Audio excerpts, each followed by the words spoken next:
The pandemic showed us what we looked like without makeup, without Photoshop. All of the problems that were there in the past are now there for everyone to see. I've been on the Cobb County Board of Education for the last several years, and we've been right there, front row seat to the lack of leadership at the state level.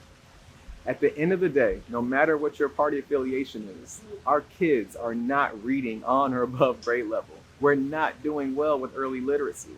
It wasn't going well before the pandemic, and it sure isn't going well now.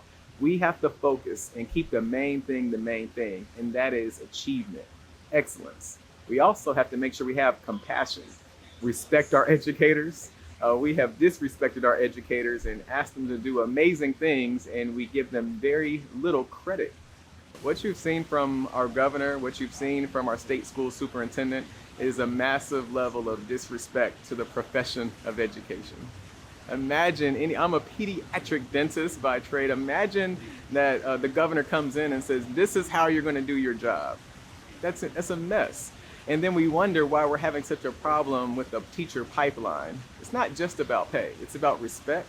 It's about making sure that we honor the profession. Allow our teachers to do their job. Allow them to help our kids to read on grade level and think critically.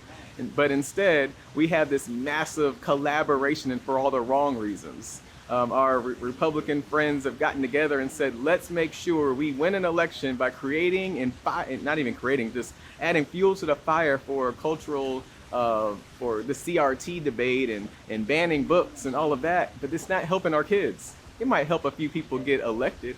It might help drive out the vote, but it's not helping our kids. Parents have to have a voice. Yes, let's continue to listen. Let's collaborate. Let's share that information. Let's be transparent. But let's also call a thing a thing. Let's tell some hard truths. There's a well-funded effort. This is why the whole CRT thing and ban the books have gotten so popular, because it's bankrolled by very wealthy donors on the far right end of the political spectrum. We cannot ignore that. And everyday people, whether you're Republican or Democrat, we have to stand up and say, look, at the end of the day, yes, we want transparency, but it takes collaboration and it takes mutual trust. Trust our educators, but also let's trust parents to work together. Let's stop finding those examples of the most extreme examples around the country and act like that's happening all over. That's not the case. We have work to do. Let's be level-headed. Let's strive for excellence with compassion. Let's get out of this thing where we think that just because you're a part of a specific party that you have all the best ideas. That's not true. A good idea is a good idea. Yes, we have to do things as a business owner, understand. We have to work within a budget. Money doesn't just fix everything. We also owe the public accountability, shared responsibility.